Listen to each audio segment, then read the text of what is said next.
soldados! ¡Ríndanse! ¡Su vida será respetada! Ustedes saben que no nos van a respetar la vida, soldado. Los chacabucanos no se rinden. Y por la patria, un chileno no se rinde jamás. ¡Viva Chile! ¡Fuego!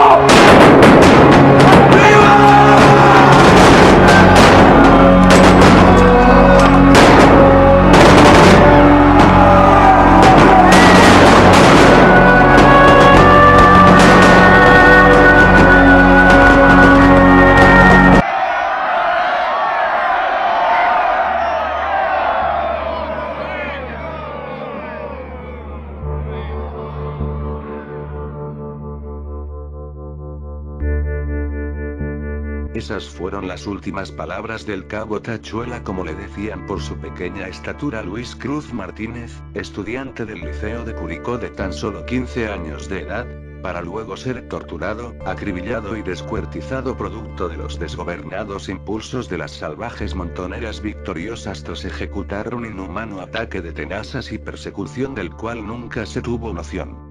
Su anhelado sueño de aspirar a estudios superiores y poder lograr junto a su abuela un vivir más decente, se esfumaba de su mente, por una nublada e inmensa masa oscura, así como un tumor que se ramifica por todo ser vivo, propia del destino.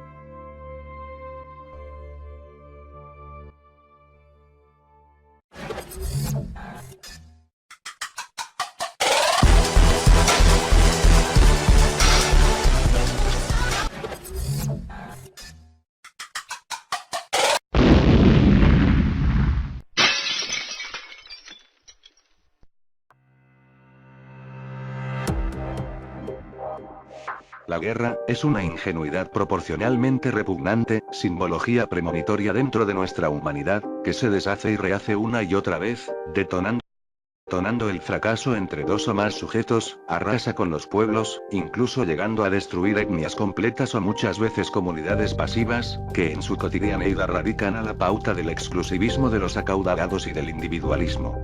No posee un sentido esencial, puesto que tiene finalidades u objetivos precisos, como lo geopolítico y sobre todo el ámbito económico de privados.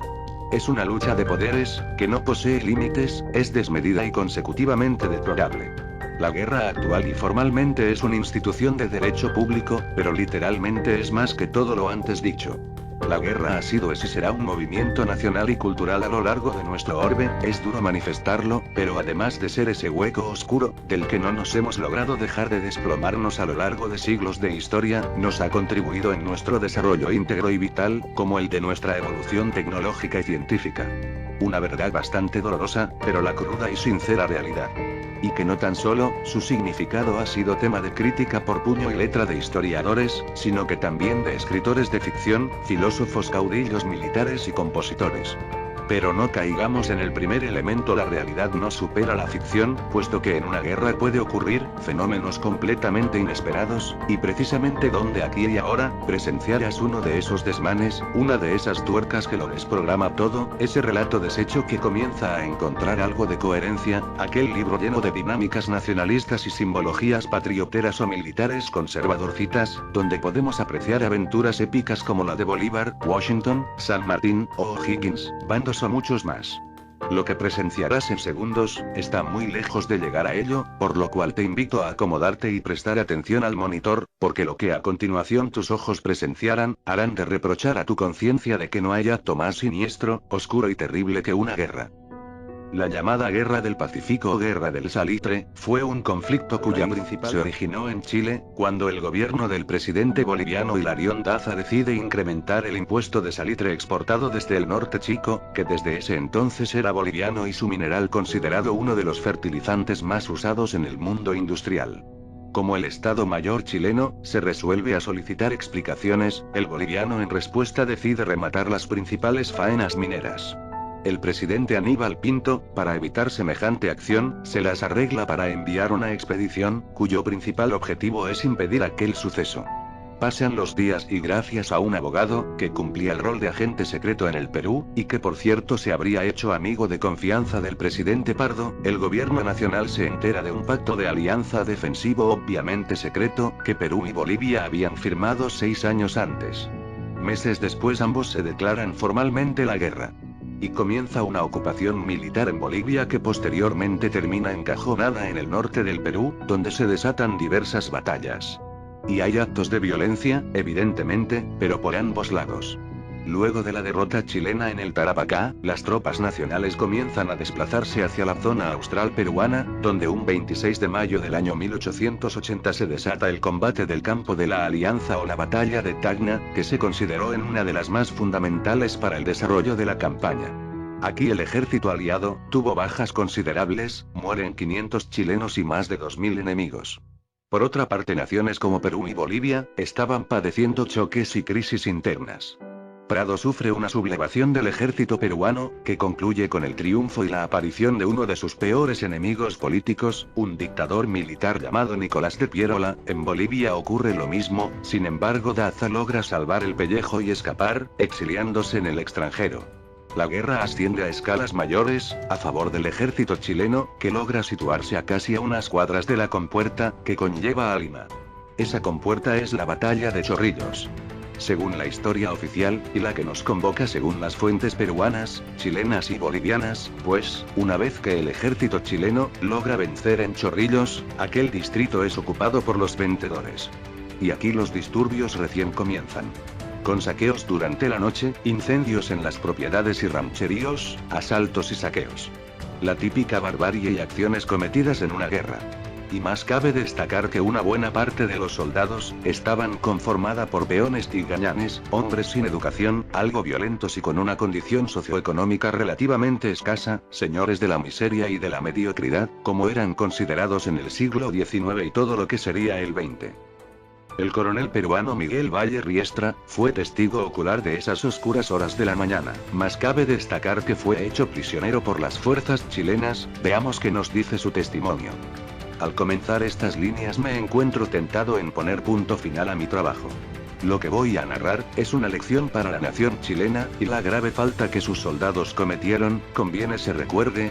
Dispersa en las calles de Chorrillos la soldadesca chilena, asaltó las pulperías y despacho de licores entre el diluvio de balas que se cruzaban en todas direcciones.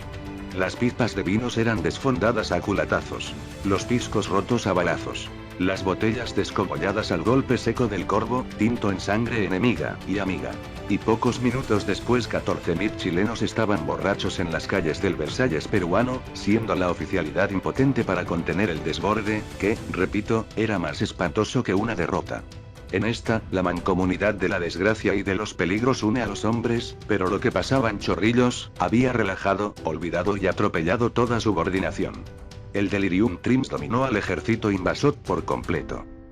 Muertos, fusilados y asesinados, la crápula, a las 5 de la tarde, hacía, entre los invasores, sus terribles efectos. No se cansaban de matar, cuando ya no tenían cholos, ni bachiches ni gringos, se mataban entre sí. Seguramente este testimonio te fue duro de digerir. Para la simbología patriotera, militar de cada nación, de cada potencia, de cada élite conservadora, o definitivamente de la ignorancia, esto relativamente no sería nada de raro o extraño. En síntesis son potencialidades de declaraciones como estas que te hacen pensar y criticar a tu conciencia, lo miserable que puede llegar a ser la guerra. Una carnicería, un problema al acecho de que ningún pueblo se puede librar. Todo ejército de ocupación comete atrocidades, y el chileno no fue una excepción. El siguiente parte, nos lo entrega el peruano Arnaldo Pizarro, coronel de las baterías de Chorrillos y Miraflores, y que al igual que el anterior, cayó como prisionero de guerra a las 4 de la tarde de ese funesto día. Veamos lo que manifiesta. Nos fue preciso retroceder, pero perseguidos también por la retaguardia, tuvimos que ascender con gran trabajo y en medio de los fuegos, por el contrafuerte que casi cortados a pico forma la espada de los ranchos situados en la calle de Lima. Guarnecidos en uno de ellos, aguardábamos la noche para descender por la misma vía y llegar a la batería Alfonso Ugarte situada en Miraflores. Pero desgraciadamente un numeroso grupo de soldados chilenos rompieron a balazos las puertas del rancho, y después de fusilar en nuestra presencia a los pocos soldados en su mayor parte desarmados, que nos acompañaban, nos desnudaron de cuanto teníamos e iban a fusilarnos también si oportuna presencia del teniente Benítez del ejército chileno no nos hubiera salvado a mí, a los sargentos mayores Alza y Alegre y al subteniente Rodríguez. Allí pues caímos prisioneros. Recorrimos, desde la escuela de clases toda la avenida de la estación de ferrocarril hasta la esquina de la plaza del mercado, variamos de dirección a la derecha hasta resultar a la espalda de la iglesia por cuyo costado derecho entramos a la plaza desde cuyo punto y paralelamente, al frente de dicha iglesia, marchábamos hasta el malecón, descendiendo enseguida hasta el muelle por la bajada corta. Toda la población ardía, desde la noche del 13.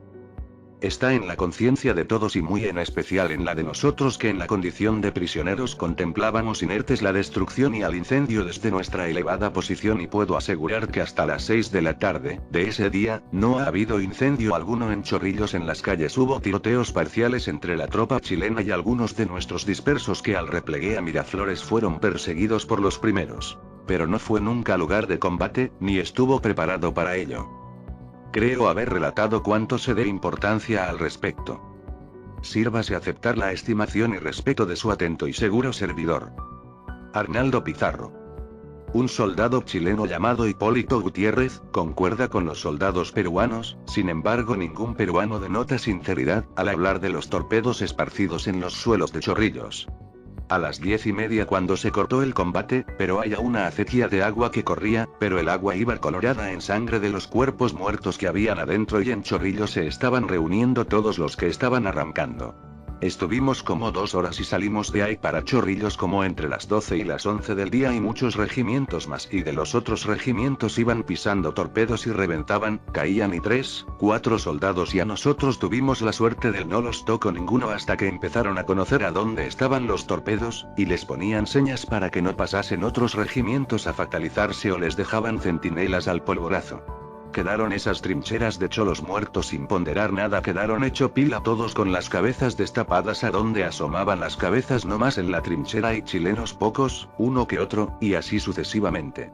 Seguimos la marcha para Chorrillos, por todo el camino cholos muertos, por las acequias, por los montes, por todo el valle, chilenos bastantes también, pero los heridos eran más, unas casas grandes, enclausuradas, se llenaron ahí en San Juan de heridos y de cautivos. Como a la 1 hubo otro ataque bien grande en Chorrillos. Ahí murieron bastantes chilenos. Era la causa del que de adentro de las casas nos tiraban a traición y así entrábamos para dentro de las casas y se acaba con cuantos se hallaban, esos cuase los acabamos todos y los que no se mataron se cautivaron. Se cautivaron coroneles, capitanes, mayores y oficiales peruanos, en fin todo en general, y los que no se podían hallar en las casas se les prendieron fuegos a todas las casas, es decir a todo el pueblo. Ya se sosegó el combate y el puerto prendiéndose y los dentáramos a un cuartel de alto bien bonito que había. A ese no se le prendió fuego porque sirvió como hospital, y, ahí alojamos esa noche, el puerto toda la noche ardiendo y los soldados para allá y para acá, muchos de uno y otro cuerpo andaban todos revueltos haciendo y buscando qué comer, porque todo el día no habían comido cosa alguna. Harto se encontraba que comer, hasta comidas hechas y en Chorrillos se mataron muchos chilenos unos con otros solos que andaban haciéndolo, que querían y al otro día salieron comisiones a buscar a todos los soldados que andaban solos, sin orden, y se encontró muchos más muertos que los que habían quedado ese otro día antes y era que se habían muerto unos con otro en la noche. Hipólito Gutiérrez. No obstante de haber observado las posturas anteriores que son consideradas materia oficial por la historiografía contemporánea, existen fuentes secundarias, que resultan ser más autónomas e independientes que afirman todo lo contrario, y merecen dignidad y atención.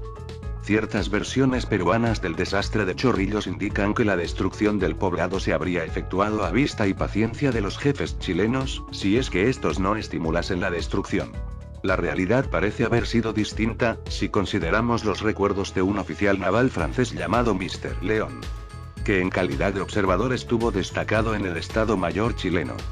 La lucha sostenida en Chorrillos fue fatal a esta hermosa ciudad, no obstante los esfuerzos del general en jefe, que instaló en el centro del más hermoso barrio, en el espléndido hotel, casa, de un antiguo presidente del Perú. Piquetes de caballería ensayan hacer salir de la ciudad los muy numerosos soldados dispersos, después de la victoria, pero es en vano. El incendio que nadie pudo combatir, se extiende con rapidez en medio de construcciones débiles y secas. De la terraza del cuartel general, veíamos las llamas empujadas por la brisa del mar, avanzar como olas al asalto de nuestra casa. Se llega a saber que se encuentran en la vecindad depósitos de cartuchos y obuses. No hay más que dudar. A las 8:30 de la noche, volvemos a subir a caballo no obstante que la fatiga agobia, y seguimos al general en jefe para buscar asilo hacia el lado del campo. Durante toda la noche repercuten los tiros. Los cartuchos diseminados en las casas, crepitan. Los obuses estallan en medio de los braseros. Se diría que se trata de una nueva batalla y quedaban solo 2 o 3 hermosas casas aisladas. Una de ellas, propiedad francesa, fue salvada al precio de constantes esfuerzos y gracias a la ayuda amigable de los jefes chilenos. Saint-John, ministro italiano, nos da su propia versión de la reunión que tuvo con Baquedano, días antes del combate, afirmando tanto él. Por fin el general Baquedano ingresó solo a la tienda de campaña y nos dio su palabra de honor que si se hiciese necesario atacar y tomar Miraflores no se perseguiría al enemigo derrotado, sino que colocaría a su caballería en posiciones que le permitirían impedir a sus soldados entrar a Lima hasta que la ciudad tuviera oportunidad de rendirse. En este caso, la ocuparía solo con un corps de élite de las 3 armas. Al día siguiente las fuerzas aliadas se encuentran replegadas en Miraflores, con el fin de mejorar las situaciones. Baquedano propone la negociación de un armisticio con Pierola, suspendiendo el combate por 24 horas. Miguel Iglesia, que habría sido capturado en el combate anterior, ahora es liberado, sin antes rehusarle a Pierola el desarme de toda su maquinaria situada en el Callao. Sin embargo, la tregua no tuvo éxito alguno. Veamos lo que nos dice un soldado chileno al respecto. Se corrió en el día la noticia de que el general Baquedano había mandado un parlamentario a Pierola, intimando la rendición de Lima. Cuando todos creíamos que pronto saborearíamos los buenos frutos de la paz, llega el comandante Bustamante, diciéndoles que íbamos a marchar camino a Lima, donde era preciso pelear hasta vencer o morir. Por eso supimos que la paz solo había sido un sueño. Con el nuevo día vimos que nos habíamos acampado a una cuadra del pueblo de Barrancas. Desde temprano los soldados de todos los cuerpos inundaron el pueblo completamente deshabitado, y lo saquearon. Se anunció la vuelta del tren que había pasado a Chorrillos. Ignorábamos el resultado de las conferencias habidas con el general en jefe. Detrás del tren desfiló inmediatamente la artillería y este hecho me hizo suponer que no habrá paz. Soldado chileno Justo Abel Rosales. 14 y 15 de enero de 1881. Una vez que se desata la batalla de Miraflores y concluye con la victoria chilena, se desatan las mismas faltas ocurridas en Chorrillos, repitiéndose las mismas bochornosas escenas. Miseria, sangre, delirio, incendios y saqueos o confiscaciones. Finalmente con esto el ejército chileno tiene abierta la entrada hacia la capital peruana, Lima. Entretanto, destacados oficiales peruanos sobrevivientes de aquella friega, despojados de lo más importante de sus vidas, se enfrentan a la miseria. Sin embargo, no pierden las esperanzas y huyen hacia la cordillera, más bien conocida como la Sierra Peruana. Tras la batalla de Miraflores, Baquedano comunicó a los representantes neutrales que consideraba justificado bombardear Lima, a menos que se rindiera incondicionalmente, tratando de presionar para evitar el desastre que significaría la ocupación chilena. Frente al panorama sombrío de Lima, carente de autoridades, el alcalde Rufino Torrico, único personaje visible, tomó la responsabilidad de la situación. De acuerdo con los representantes de Inglaterra, Francia e Italia y los respectivos jefes navales, se presentó con ellos el día 16 a las 2 de la tarde al cuartel chileno para acordar la rendición incondicional de la ciudad. El acta de la rendición indica que la entrega sería en 24 horas, tiempo estimado suficiente por Torrico para desarmar las fuerzas que aún merodeaban. Baquedano, por su parte, declaró que la ocupación sería efectuada por tropas escogidas para conservar el orden. El documento fue firmado por todos los presentes y en él no hay indicio ninguno de haber presionado a los jefes chilenos. Con todo, no es posible descartar esa presión, que, evidentemente, no se iba a consignar en un documento oficial. Le León afirma que los chilenos, contenidos por la presencia de estas autoridades, tuvieron una gran moderación y tomaron todas las medidas necesarias para entrar con orden y tranquilidad en la ciudad de los Reyes, objeto de ardientes codicias. Al día siguiente el general Torrico, angustiado por la situación, se dirigió hacia Baquedano, por medio del siguiente documento. Lima, enero 17 de 1881. Señor general. A mi llegada ayer a esta capital, encontré que gran parte de las tropas se habían disuelto, y que había un gran número de dispersos que conservaban sus armas, las que no había sido posible recoger. La Guardia Urbana no estaba organizada todavía y no se ha organizado y armado hasta este momento. La consecuencia, pues, ha sido que en la noche los soldados, desmoralizados y armados, han atacado las propiedades y vidas de gran número de ciudadanos, causando pérdidas sensibles con motivo de los incendios y robos consumados. Con estas condiciones, creo de mi deber hacerlo presente a vuestra excelencia para que, apreciando la situación, se digne disponer lo que juzgue conveniente. He tenido el honor de hacer presente al honorable cuerpo diplomático esto mismo, y ha sido de opinión que lo comunique a vuestra excelencia, como lo verifico. Con la expresión de la más alta consideración me suscribo de vuestra excelencia su atento y seguro servidor. El tono desmesurado del alcalde encerraba un ruego desesperado en instantes que para él debieron ser de amargura. Baquedano ante esto, ordenó que una división de 3000 hombres al mando de Cornelio Saavedra marchase a la brevedad a ocupar Lima. A las 4 de la tarde, esa fuerza hizo su entrada de manera ordenada y lúcida. La entrada a Lima pudo haber resultado lo más caballerosa y galante posible, pero el mal actuar de algunos soldados, relativamente no fue una excepción. Muchos soldados concebían que la ocupación de Lima vino a ser la merecida recompensa por las miserias que habrían sufrido en casi toda campaña. Muchos chilenos estaban obsesionados con las limeñas, e incluso se tejían rumores entre ellos de que no usaban ropa interior y que tenían la costumbre de dormir la siesta solo en camisa y recostadas en hamacas. Otros pensaban en satisfacer sus necesidades personales, como el apetito y sobre todo la deshidratación, otros relativamente pensaban en sus familias o mujeres, ya que muchos de los involucrados hicieron testamentos verbales para que, llegado el caso, se entregasen a sus familias los pocos recuerdos llevados en campaña, como la espada u otros artículos. Y otros simplemente en causar el caos, junto con el pillaje. Formalizada la ocupación de la ciudad, los harapientos uniformes de la tropa chilena fueron cambiados por otros nuevos y los oficiales recibieron adelantos a cuenta de sus sueldos, lo que les permitió proveerse de ropa interior, calzado y demás. A los soldados se les premió además con montos de dinero que variaban de 3 a 30 pesos. Con la ocupación nació también una nueva y creciente burocracia política. En abril de 1883 James Drummond, el cónsul inglés en Valparaíso, escribía a su gobierno que varios miles de chilenos ocupaban puestos de gobierno en Perú, obteniendo mayores salarios y más ventajas personales de lo que jamás obtuvieron en Chile. Están contentos de que la ocupación continúe lo más posible, señalaba. Muchos soldados se licenciaron, regresando a su patria de origen, u otros se establecieron en Iquique o Antofagasta, para establecer en una u otra salitrera. Solo hubo un número reducido de soldados que permaneció en el ejército. Fue así como el 26 de agosto de 1881 el ministro del Interior envió una circular a los comandantes generales de armas en la que solicitaba nombrar comisiones de enganche, ofreciendo una prima de hasta 40 pesos por hombre. Todo individuo enrolado debía ser sometido a reconocimiento médico, siendo abonada la prima una vez que el enganchado era declarado apto para el servicio militar. Ya en febrero de 1882, el ejército de ocupación estaba compuesto por casi 14.000 soldados, con un contingente estable de algo más de 5.000 hombres acantonados en Lima y sus alrededores. Y más cabe destacar que en la ocupación de Lima, la inactividad de las fuerzas chilenas, tuvieron efectos negativos para la población.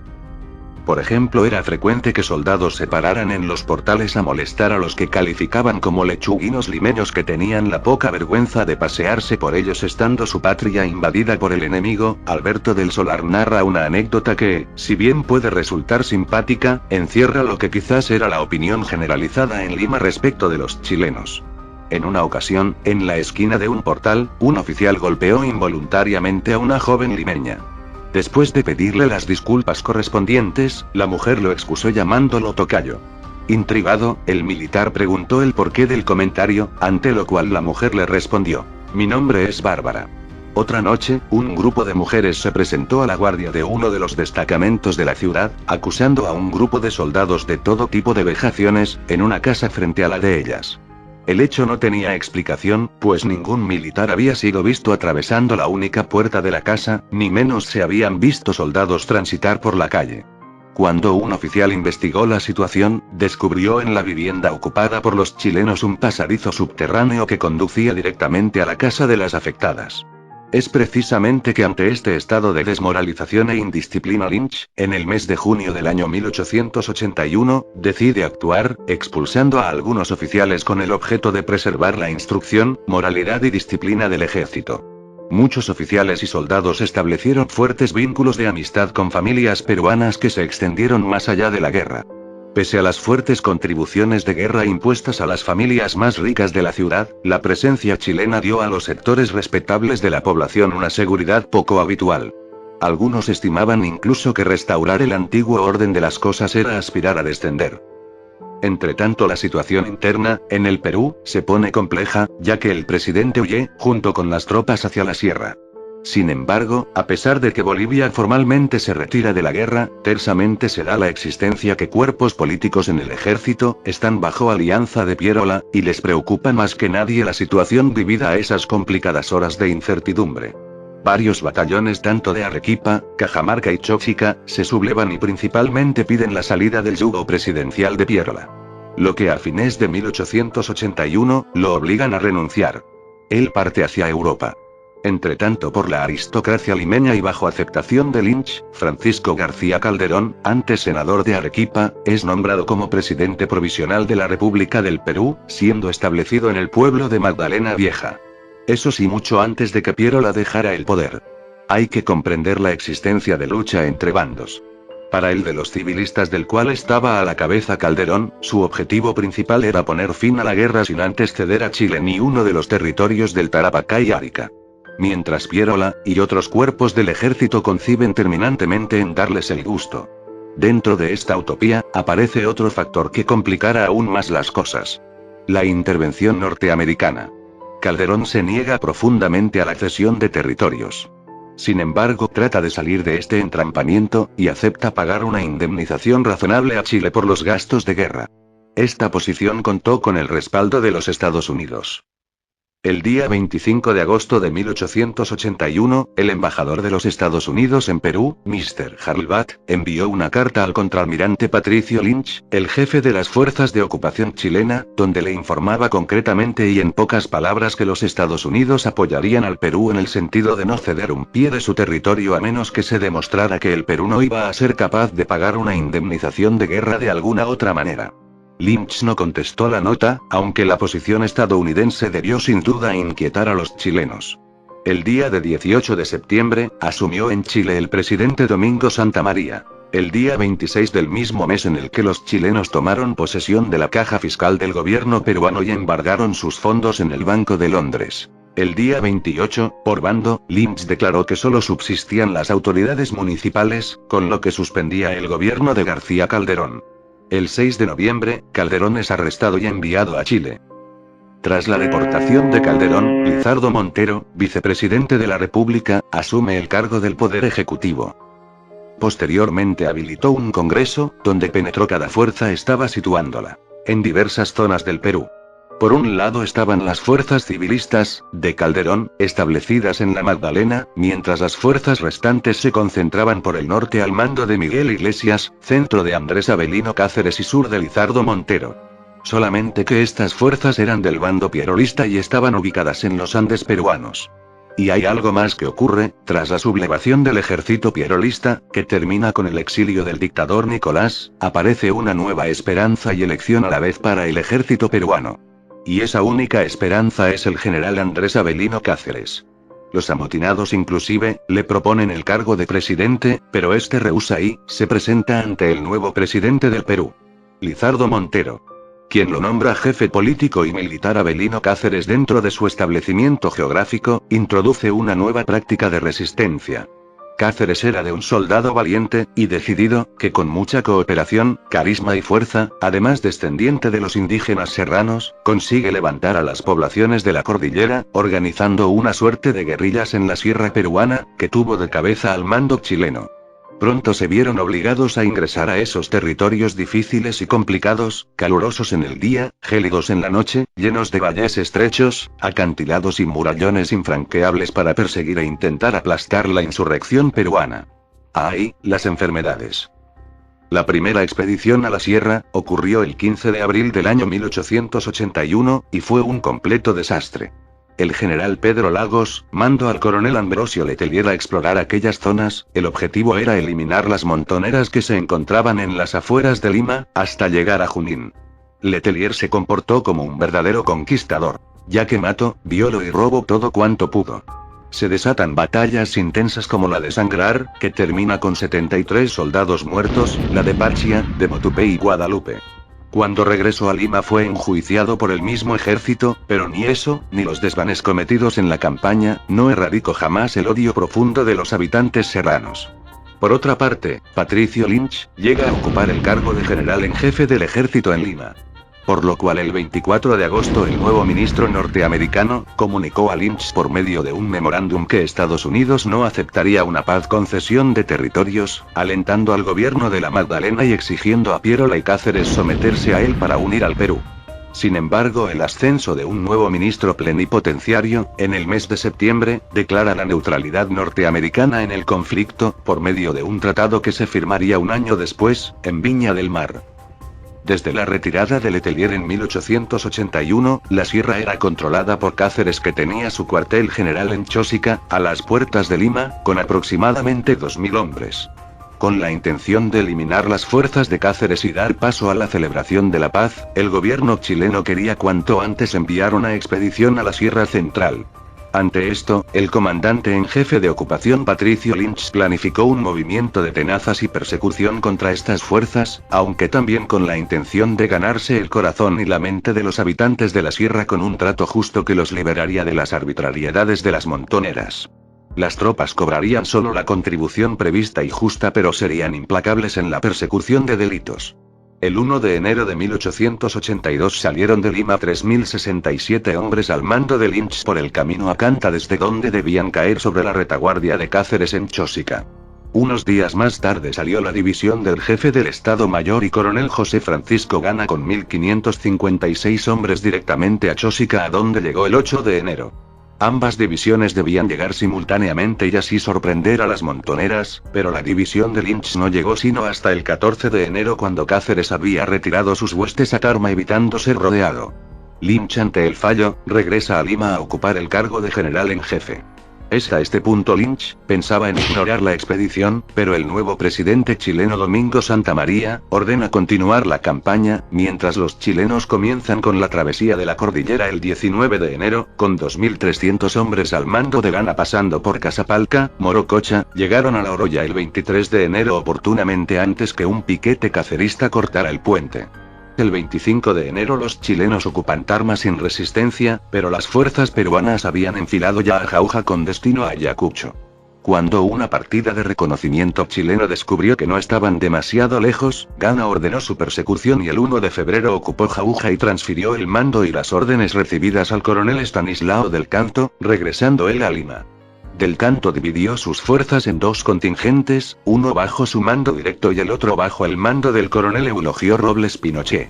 Ambos marcharían en columnas paralelas. Se desatan diversas batallas, que la mayoría tienden al fracaso. Luego de cubrir los flancos débiles con nuevas tropas, el coronel del Canto, con el propósito de informar de estos problemas, viajó en el mes de junio personalmente a Lima y le comunicó a Lynch de lo que sucedía en la sierra y la necesidad de que se le abasteciera de víveres si se quería continuar con las operaciones militares. La respuesta de Lynch fue que el día 20 siguiente, se dirigiera al interior de Huancayo, que era donde estaba el grueso del ejército, y, desde ahí iniciaran el reagrupamiento. Sin embargo, ese mismo día se despacha un oficio desde el Palacio de Lima, escrito por Francisco Gana para del Canto. Tras regresar de Lima a la sierra y de haber advertido de que sin abastecimientos desde Lima le sería difícil mantener las operaciones militares y que la rebelión continuaría creciendo, le fue permitido trasladar el cuartel general de su división desde Huancayo a Tarma y desde este poblado extender una línea de tropas a Concepción y Jauja, además de procurar mantener seguro el camino de La Oroya y de enviar una parte de la tropa a Lima. Pasan 3 días después de aquel 20 de junio, y el general Cáceres parte de Huancavelica hacia Isuchaca, para atender las nuevas nociones de las tropas. Es aquí donde se le hace entrega de una nota cubierta por un sobre bastante misterioso, que la habrían logrado interceptar desde el telégrafo. El documento decía lo siguiente: Oficina, Chicla, junio 20 de 1882. Dirección, señor coronel del Canto. Apure vuestra señoría su marcha a Huancayo para que llegando a aquel punto haga desocupar la guarnición que le cubre conforme a lo ordenado. La marcha del segundo trate de llevarla a cabo cuanto antes. Espero que vuestra señoría tomará además de todas las medidas convenientes a salubridad de la tropa distribuyéndola en los puntos más adecuados para lograr este fin conciliable en lo posible con las operaciones militares. Francisco Gana.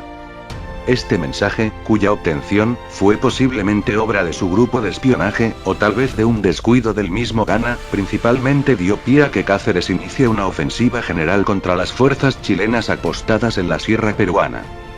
Inmediatamente deja Ayacucho, donde había rehecho su ejército y agrupado contingente guerrillero totalizando entre ambos 3.000 a 4.000 hombres, y estableció su cuartel general en Izcuchaca el 1 de junio, donde planeó una serie de ataques sucesivos a los destacamentos chilenos de la Fuerza Expedicionaria desde Huancayo a La Oroya. Organiza 3 columnas. Primeramente a destruir el puente colgante de La Oroya, por lo que envía al coronel Máximo Tafur, seguidamente a la Concepción envía al coronel Juan Gastó y la columna de Huancayo, la dejó bajo su mando. La columna de Tafur debería pasar por Chongos y Chupaca y atacar la guarnición chilena de La Oroya el 2 de julio, para cortar el puente y dejar a las fuerzas chilenas sin los víveres y municiones que pudieran ser remitidas desde Lima por esa vía. El general Cáceres atacaría la posición chilena de Marcavalle y Pucará el 9 de julio. La orden del coronel Gastó era avanzar por las alturas de los cerros del valle hasta Comas, donde se reuniría con los guerrilleros de Ambrosio Salazar para atacar al destacamento chileno de Concepción también el 9 de julio. Estos eran los flancos más expuestos del asentamiento chileno. Por otra parte, el 26 de junio, Del Canto logra llegar a Huancayo, con el único objeto de aprestar a las tropas para la retirada. Además, ese mismo día recibe el telégrafo interceptado por Cáceres, por lo cual ya recién el 9 de julio la tropa estaba alistada para dar inicio al movimiento. Todo impulsaba al éxito, pero la aparición de un soldado al anochecer recrudeció aún más las cosas, ya que trajo consigo noticias de que las montoneras habrían atacado Pucará y Marcavalle, dejando literalmente una carnicería en aquel lugar. Del Canto, a pesar que ordenó mandar un piquete de caballería, determinó suspender la retirada, debido principalmente por la falta de munición, ya que se tenían 80 tiros por cabeza. Mientras tanto, en el pueblito de la Concepción el panorama que se vive literalmente es antiglamuroso. 76 soldados y 2 cantineras de la 4ª compañía del regimiento de Chacabuco, y algunos hombres cansados y enfermos penetran en aquel pueblito desde principios de julio. En esta escena es donde podemos contemplar al capitán Ignacio Carrera Pinto, nacido un 5 de febrero de 1848 en Santiago, nieto de uno de los próceres más emblemáticos de nuestra independencia, José Miguel Carrera, y sobrino del propio presidente Aníbal Pinto, e hijo único de José Miguel Carrera y Fontecillas y Emilia Pinto Benavente. Desde pequeño Ignacio se deleitaba jugando en el interior de su casa quinta, en medio de los árboles frutales y un gran parrón. A los 10 años galopaba por los callejones de Peñaflor montando en pelo briosos caballoste. En 1860, a sus 12 años, queda huérfano de padre, duro golpe para este. Su padre muere de una grave enfermedad hepática exiliado en Lima, Perú, después de casi ser capturado en la revolución de 1851 por las fuerzas de Manuel Montt. La pobreza se le viene encima, pero esto no es justificación para la desesperación, se las arregla a su corta edad como puede. Pronto se ve obligado a abandonar sus estudios, y se dedica al arreo de ganado, el cual lo lleva a cruzar la cordillera junto con su madre y establecerse en Mendoza cerca de. En 1871, a sus 23 años, regresan a Santiago, donde se instala en la Intendencia de Santiago.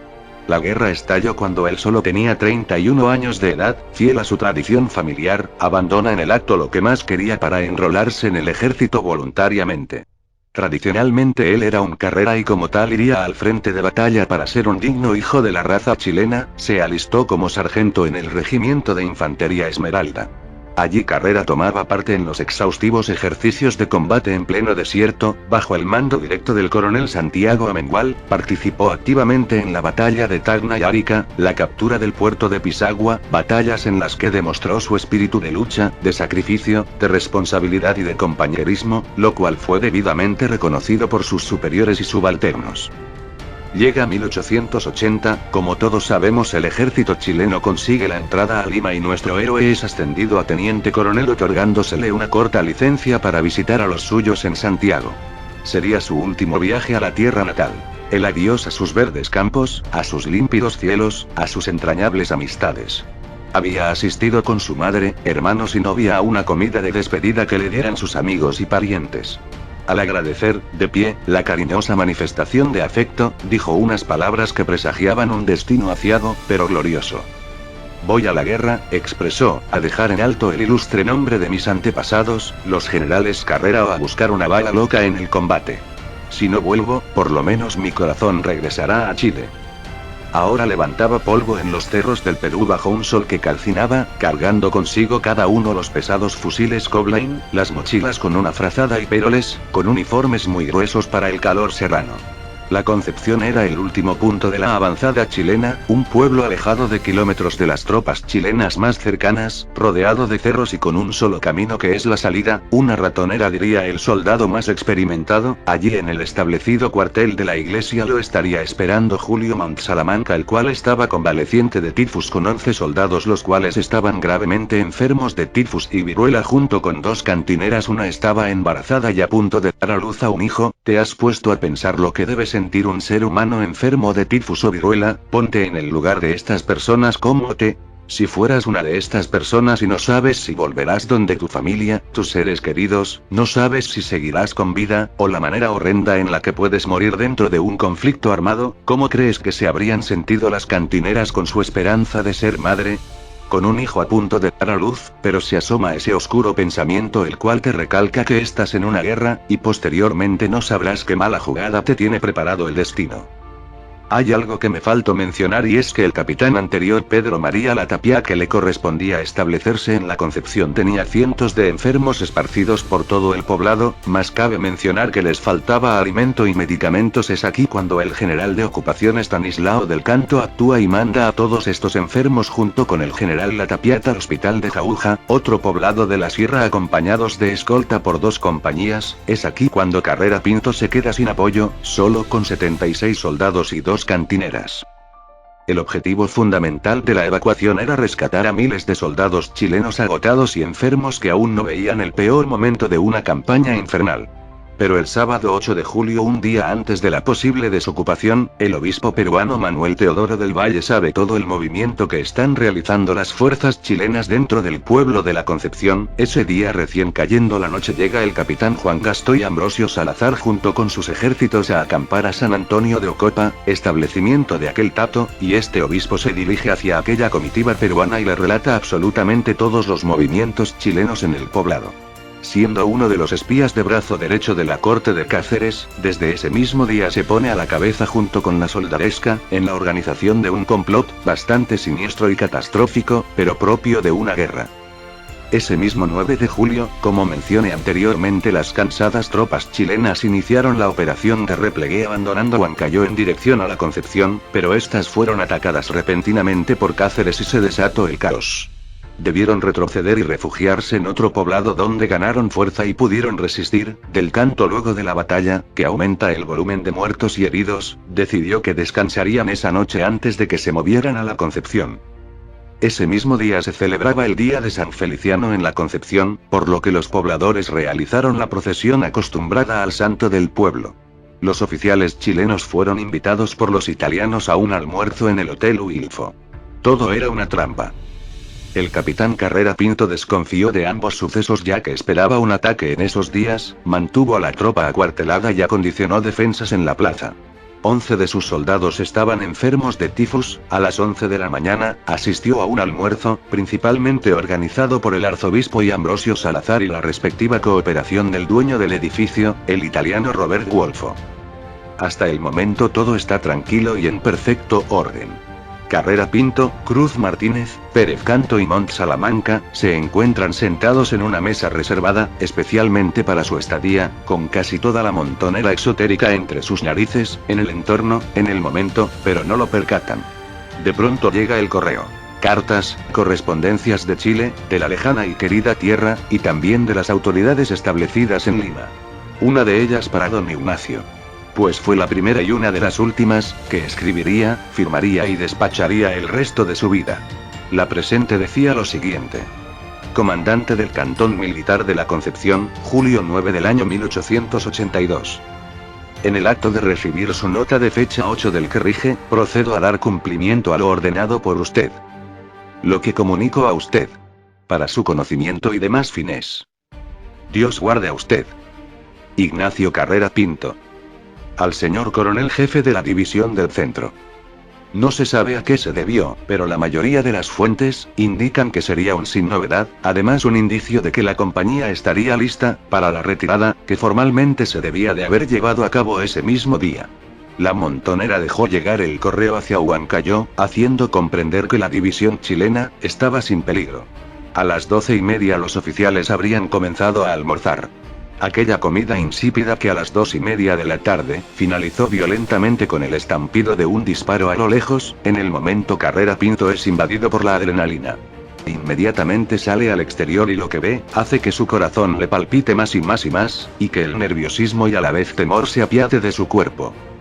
Lo que sus ojos presencian son hordas de montoneros, entre ellos 300 soldados y 1500 milicianos, muchos más de los que jamás espero. ¿Cómo te sentirías tú en el lugar de Carrera Pinto? ¿Cuál crees tú la reacción que haya tenido dicho capitán al presenciar semejante infierno? Las fuerzas peruanas empezaron a descender de las alturas en dirección a la plaza.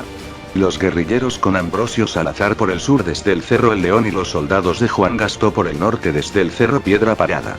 Los habitantes de Concepción empezaron a salir del pueblo a resguardarse porque el combate podría extenderse a todo el poblado. Eran las 2:02 de la tarde, apuro el paso, llega al cuartel donde se encontraba el resto de la tropa, y ordena no enfrentarlos a campo abierto, por si fuese así los montoneros estarían a favor del terreno del poblado. Lo que ordena es bloquear los 4 accesos de la plaza y de ahí activar el plan defensivo. De pronto quedan ambos ejércitos mirándose con un odio que desataba el infierno en la tierra. Los usos y costumbres de la guerra exigen cumplir diversas procesiones de corte simbólico, así que el capitán peruano Juan Gastó le entrega al ejército chileno un mensaje de rendición, pero Carrera Pinto la rechaza.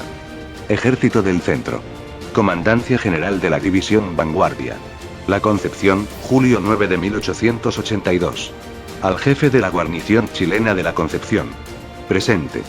Contando, como usted ve, con fuerzas muy superiores en número a las que usted tiene bajo su mando y deseando evitar una lucha a todas luces imposible, intimo a usted rendición incondicional de sus fuerzas, previniéndole que, en caso contrario, ellas serán tratadas con todo el rigor de la guerra. Dios guarde a usted. Juan Gastó. El oficial chileno respondió en el mismo papel que le entregara el emisario la siguiente frase. En la capital de Chile y en uno de sus principales paseos públicos, existe inmortalizada en bronce la estatua del prócer de nuestra independencia, general don José Miguel Carrera, cuya misma sangre corre por mis venas. Por cuya razón comprenderá usted que ni como chileno ni como descendiente de aquel, deben intimidarme ni el número de sus tropas ni las amenazas del rigor. Dios guarde a usted. Ignacio Carrera Pinto. Carrera Pinto decidió no abandonar dicho pueblo. Razones hay 2. La superioridad numérica de los peruanos le era desfavorable y además su ejército debería resistir solo un poco. Seguramente las tropas de Estanislao del Canto y todo su poder de fuego ya venían en dirección y el asunto se resolvería en cuestión de un par de horas, pero estos no sabían sobre el ataque de Cáceres, y menos que la llegada de refuerzos se habrían propuesto para un día completo. Carrera Pinto ordenó dividir a sus tropas en 3 secciones para defender las entradas a la plaza.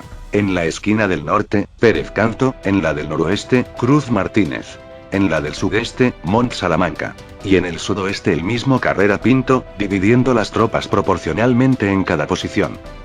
La superioridad numérica de los peruanos les producía hielo en la espalda. Cada soldado chileno tenía 100 balas en sus cartucheras y los peruanos con más de 1000 tiros, junto con los montoneros que estaban armados con lanzas puntas metálicas, rejones y macanas, enfurecidos y con deseos de venganza.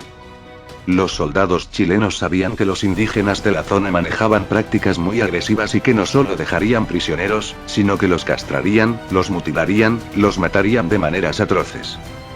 Juan Gastó se instaló en la Casa Valladares como puesto de comando para dirigir sus fuerzas y centro de socorro a los heridos.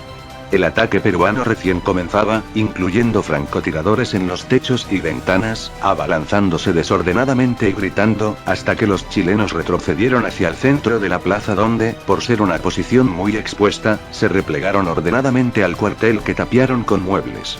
Allí los soldados ocuparon posiciones defensivas, incluidos los heridos. A través del capitán Revilla, el coronel Juan Gastó informó a Ambrosio Salazar que se retiraba por instrucciones superiores y además porque el teniente coronel Francisco Carvajal había sido herido, dejándole a Salazar la toma del cuartel. Se sumaron al ataque de Salazar 11 pobladores de Concepción con sus respectivos rifles, como el doctor Santiago Manrique Tello. Pongámonos solo un momento en el lugar de estos jóvenes, y el infierno que le tenía preparado el horrible destino, o tal vez un matiz de lo terrible y siniestra que puede llegar a convertirse la guerra. Tras el replegue en la iglesia muchos oficiales no alcanzaron a entrar quedándose heridos en el suelo revolcándose de dolor, estos posteriormente son repasados, mutilados y burlados por las montoneras. Morir no es fácil, matar a alguien tampoco. Se podían oír jóvenes rezando por sus vidas. Lamentablemente el peor escenario lo tuvo que vivir el regimiento de Chacabuco. Lo más interesante es que después de todo, la afirmación de Tomás Oves, no es más que una de tantas críticas hacia los excesos cometidos por nuestra humanidad. Pues Oves decía que el hombre es el lobo del hombre. Es decir, cuando el egoísmo se materializa en el comportamiento humano, todo está permitido, hasta la barbarie. Pues somos el mayor peligro, la mayor amenaza para la vida en la Tierra y también para nuestra supervivencia como especie. Entre esta afirmación, como seres, cometemos muchos excesos, cuyas acciones constituyen un peligro, y a la vez un error, que nos está haciendo perjudicial para vosotros mismos. Y por cierto, al referirme a esas acciones, me refiero, principalmente, a las invasiones, genocidios, terrorismo, a la esclavitud y el racismo. Este mensaje es para ti, el único que puede cambiar y acabar con todo esto. Lo que resta en esta narración es historia. El ejército chileno se las arregla como para resistir casi 18 horas completas. Sin embargo, los montoneros no ansían prisioneros, sino muertos. Pronto, poco a poco, comienzan a salir en grupos pequeños, con la noción de romper el cerco, huir y conseguir refuerzos, pero resulta en vano, ya que en el intento son fusilados, hasta no quedar ni uno. Ningún chileno sobrevive a la resistencia, ni las mujeres con sus hijos, nadie. Pues, recordemos, el hombre es el lobo del hombre. Adiós.